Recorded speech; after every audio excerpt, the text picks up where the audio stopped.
Bonjour, bonjour, c'est la deuxième fois que je recommence cette vidéo. J'ai eu un problème de son, mon micro je crois que m'a lâché. Je crois que mon micro m'a lâché. Du coup c'est un peu chiant, ce qui fait que le son sera peut-être moins bon parce que j'enregistre avec mon nouveau téléphone. Vous savez que j'avais changé, rechangé, j'avais repris l'ancien, bref. Donc je refais la vidéo à l'arrache. Il est 9h30 passé. J'espère que le son sera pas trop dégueulasse parce que là c'est le son du téléphone du coup, c'est pas le son du micro que j'utilise habituellement. On va voir ce que ça va donner. Bon alors... vous savez que cette semaine je suis pas trop présent, donc je savais pas si j'allais faire une vidéo ou pas une vidéo. Je me suis dit je vais faire une vidéo assez simple. Et on m'a demandé si j'allais faire une vidéo. C'est Gilles qui m'a demandé si j'allais faire une vidéo. Gilles, pas mon frère s'appelle Gilles. Si j'allais faire une vidéo sur le nouvel omnibus qui sort cette semaine de Spider-Man par David Michelini et Eric Larsen, un omnibus extrêmement épais. Bon, évidemment, ça c'est la Discover, hein, c'est la couverture autour, c'est pas l'omnibus en tant que tel. Mais il se trouve que cet omnibus, je l'ai depuis 2017 en VO.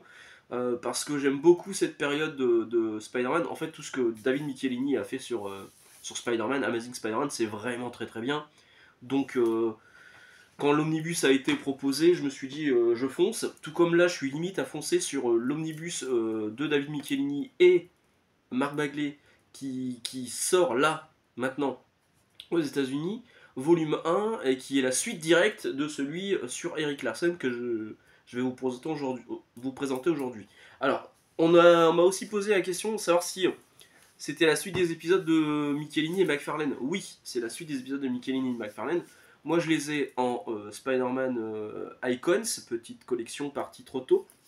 C'était sorti en deux Icons. Bon, depuis, Panini a ressorti un omnibus avec l'intégralité de ces épisodes que vous avez là.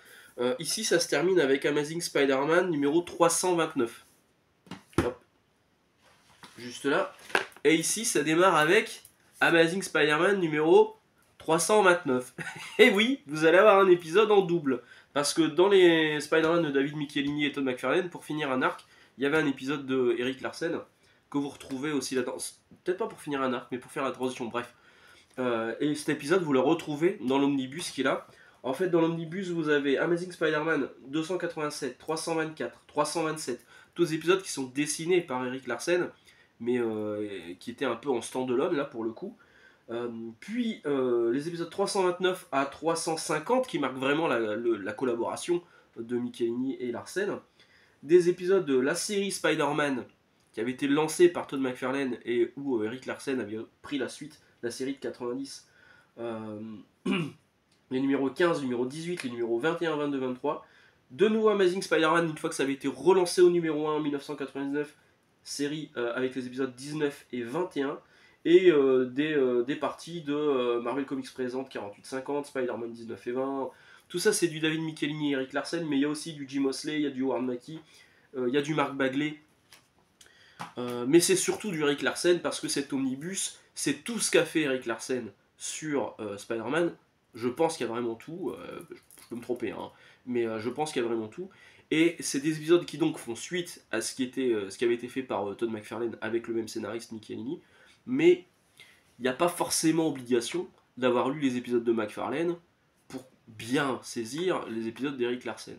C'est mieux, c'est mieux, parce qu'il y a l'apparition de Venom dans le Spider-Man. D'ailleurs, pour la petite histoire, euh, c'est bien Todd McFarlane qui a créé le personnage de Venom, mais la langue qui pendouille, a priori, c'est Eric Larsen. Donc Venom, on le retrouve aussi là-dedans, hein. Donc c'est mieux de les avoir lus, c'est pas obligatoire. Faites comme vous voulez en fait. Donc dedans, on retrouve la toile spaghetti qui a été créée par McFarlane. Enfin, vraiment, il a suivi ce qu'avait fait son prédécesseur, Eric Larsen, et c'est vraiment hyper bien. Sa Mary Jane, moi je la trouvais hyper sexy, vraiment, j'aimais beaucoup Mary Jane. Il y a aussi Felicia Hardy, la chatte noire, qui apparaît dans ces épisodes. Il y a les épisodes où Spider-Man devient Captain Universe, un espèce de pouvoir cosmique qui est donné à certains élus à certains moments, donc il va récupérer des pouvoirs absolument incroyables. Hop là, il y a des crossovers avec le Punisher, avec d'autres personnages des écuries Marvel. Et il y a aussi le retour des Sinister Six, des Sinistres 6. Hop là. Des épisodes qui seront retirés et mis dans un must-have avant la fin de l'année chez Panini. Donc encore une décision éditoriale que moi j'apprécie pas trop parce qu'en fait retirer un arc comme ils avaient fait sur Ultron, hein, sur la partie avec Kurt Busiek et Georges Pérez. J'ai toujours l'impression de... Non, c'est bien, c'est ça. C'est Busiek et Pérez. Ils avaient retiré l'arc sur Ultron pour le mettre dans un must-have.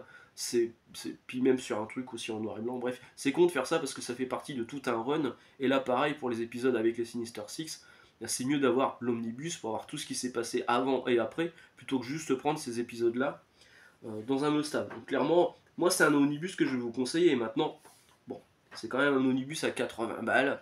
C'est pas donné. Mais sachez que euh, la version américaine que moi j'ai là, elle coûtait 100 $. Il y a une réédition il n'y a pas longtemps avec une couverture différente, pareil, toujours à 100 $. La suite avec Mark Bagley au dessin, c'est du 119 $ quelque chose, je crois.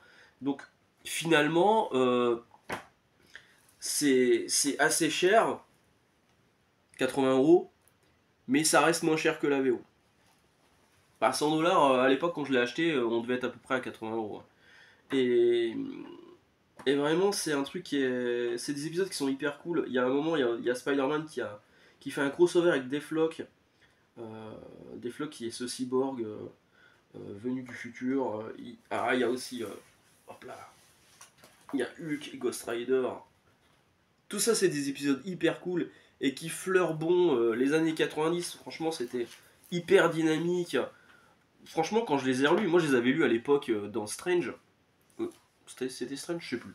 Bref, je les avais relus à l'époque. Il y a un crossover avec Nova aussi. Regardez comme elle est sexy, Mary Jane. Euh, Quand je les avais lus à l'époque, j'avais vraiment adoré. Et quand j'ai acheté l'omnibus en VO, je les ai tous lus d'un coup, quoi. Je me suis régalé parce que c'est vraiment très très bien.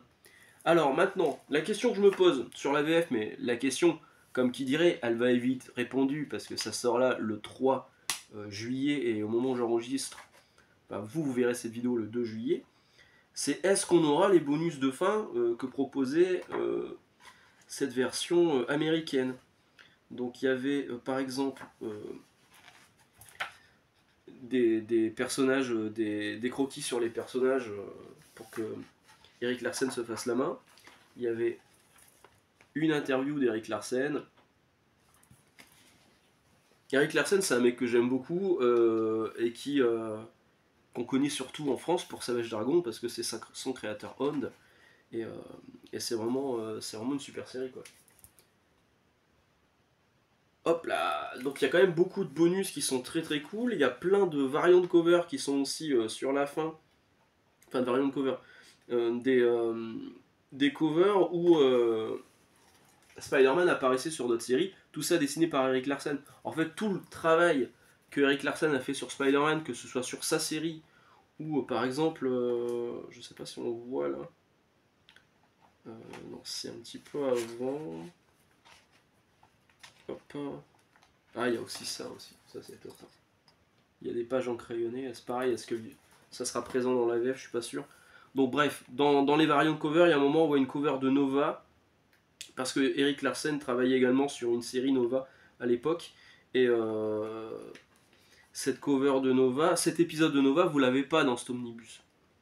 C'est juste à titre indicatif, comme Spider-Man apparaissait sur la cover, ben du coup, ça a été mis dans cet omnibus qui est dédié au travail d'Eric Larsen sur le personnage de Spider-Man. Ah bah je vais la retrouver là. Hop, je crois que c'est là, juste devant. Voilà, c'est là.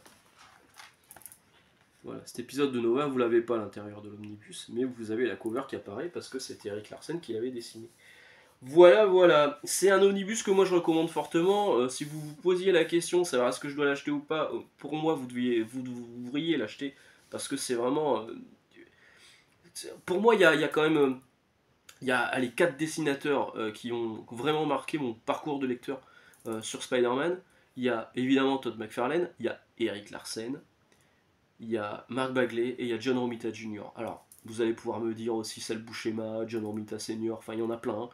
Mais moi qui m'ont vraiment marqué dans mon parcours de lecteur et qui m'ont fait dire Ouah, c'est hyper beau, j'adore. Ryan Otley aussi, mais il n'a pas fait beaucoup. Ben, il y a ces 4 là, quoi. Et il y a tous ceux d'Eric Larsen sont là-dedans. Et donc pour moi, c'est un indispensable de Spider-Man. Pour moi, c'est un indispensable de Spider-Man. Voilà, voilà, à voir ce que va donner la VF chez Panini, qui donc sera proposée à 80 € cette semaine, dans toutes les bonnes librairies qui proposent des omnibus. Hein, voilà. Voilà. Tiens, d'ailleurs, ça c'est rigolo, vu qu'on parle de Panini, ma collègue m'a annoncé cette semaine que, vous savez, on a une représentante qui passe en magasin pour nous présenter les nouvelles sorties de tout un catalogue d'éditeurs, dont Panini. Et il se trouve que tous les représentants de ce diffuseur sont passés par Nice dans les locaux de Panini il n'y a pas longtemps. Et, et elle a dû leur dire que dans ma librairie ça cartonne. Et c'est vrai que a priori, donc il y a Astro City, hein, je pense vraiment dessus, mais dans les librairies plus ou moins indépendantes, on a un rayon qui cartonne et on fait partie des meilleurs vendeurs dans ma zone. Donc, il y a un monsieur de chez Panini qui vient nous rendre visite. Parfait, je suis en vacances, super. J'aurais été ravi de lui expliquer ce que les lecteurs comme moi et comme vous pensons de la politique tarifaire et éditoriale de notre éditeur préféré. Mais bon, vous inquiétez pas, je vais faire un petit topo à ma collègue qui pourra... Alors franchement, si j'avais été dans le coin, je serais en déplacement malheureusement, si j'avais été dans le coin, je serais allé au boulot, même sans travailler, juste pour aller rencontrer le mec et lui dire... il y a un moment, il faudrait que ce soit quand même beaucoup plus clair dans vos collections. Il faudrait aussi que ce soit moins cher. Alors effectivement, là je vous ai parlé du prix. 80 € c'est moins cher que les 100 $ qui sont demandés dans l'omnibus américain, sur le prix facial. Mais avec le taux de change, bon, c'est à peu près équivalent. Mais, mais parfois Panini est moins cher que la VO. Ça arrive. On va en parler jeudi. Mais il pourrait être encore moins cher s'ils arrêtaient de s'obstiner sur des collections où il y a tout et n'importe quoi, ou des séries qui ne sont toujours pas sorties, où on n'a toujours pas d'annonce comme les 4 Fantastiques. Enfin, ça pourrait tellement mieux, et que forcément on est déçu, et la plupart des lecteurs d'aujourd'hui achètent par habitude, parce qu'ils sont de vieux lecteurs, plus que par envie. Il y en a plein qui me disent si je pouvais passer à la VO, je passerais à la VO. Et ça, Panini, ça a du mal à rentrer dans leur tête. Et donc, croiser quelqu'un qui vient de chez Panini directement dans ma librairie, ça aurait été l'occasion de lui dire. Donc, bon, je brieferai ma collègue. Maintenant, je me demande qui va venir. Est-ce que c'est le CM? Oh, ce serait tellement drôle.